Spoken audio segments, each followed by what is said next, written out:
Hey guys, it's Libby, and Virginia has been plunged into Stygian darkness with the coming of the spring rain, so if the lighting is weird, I apologize. So this is the final Booktube SFF Babbles video for this season, and in it I'm going to reflect on what I read from the shortlist and try to figure out how I'm going to vote. So I read / am in the process of reading 5 books for the awards. The first one was actually a reread. That was Nimona, which was nominated in the graphic novel category. I also read Illuminae, which was nominated for Best Young Adult Novel. And in both of these cases, they are the only book that I read from their category.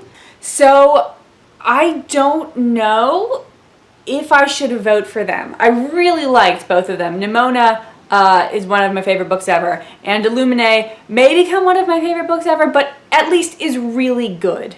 And I did look into all of the other nominees from this category and decided that I wasn't interested in them. So, I don't know. What do you guys think? Is getting me interested enough to read the book in the first place part of the value of the book? In which case the other nominees were clearly not as good as these two? Or would it be unfair to vote for something when something else in the category may in fact have been better? Questions to ponder. But I was much more well-rounded in the Best Novel category. I read 3 of the 4 nominees, Uprooted, A Darker Shade of Magic, and the 5th season. I'm not quite done with the 5th season. I'm working on it. I'm going to come to an end point before I vote. So, I believe that I have made my feelings on A Darker Shade of Magic amply clear. I will not be voting for this one. And since I have no interest in Brandon Sanderson, that means it's down to Uprooted or the 5th season. Now, Uprooted, I really liked the first half of. The second half had some issues, but still was overall good. And the 5th season I'm currently reading. I am on page 63. And so far, I don't like it. Part of it is because we're kind of following 3 characters, I think. There may be more added. And one of the characters, all of the narration in her sections are in the second person. And this is bothering me. It feels more taxing to read it.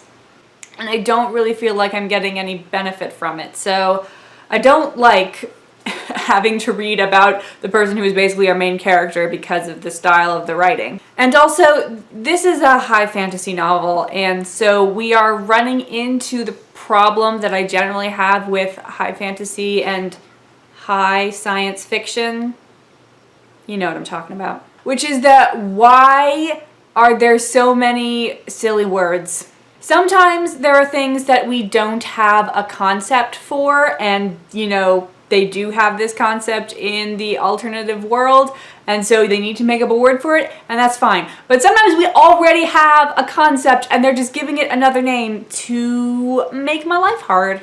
I mean, I'm sure it has something to do with world building, but for example, in this book, they use the word comms a lot, C-O-M-M-S. And this is a shortened form of community, and this is the word that they use instead of town. And why isn't N.K. Jemisin just using the word town?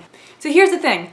We're in a world where they're not speaking English anyway. So far, I'm of the opinion that this is taking place in a far future Earth where a second Pangea has formed.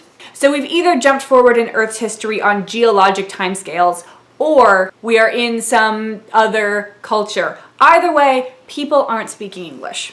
So all of the dialogue in this book is technically a translation. And if you are translating it, then why aren't you using English words? There's 9 pages of appendix at the back to just like tell you what all of the words mean, and I read it, but I was not happy about it.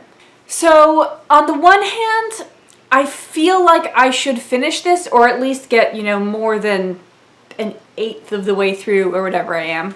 If Uprooted had utterly blown me out of the water, I think it would have been easier to vote for it. But, like, there's still a possibility that I will like the 5th season more than Uprooted. It's just how much am I gonna have to drag through in order to figure that out? And is it gonna be worth it since there's no guarantee that I will actually like it? I don't know.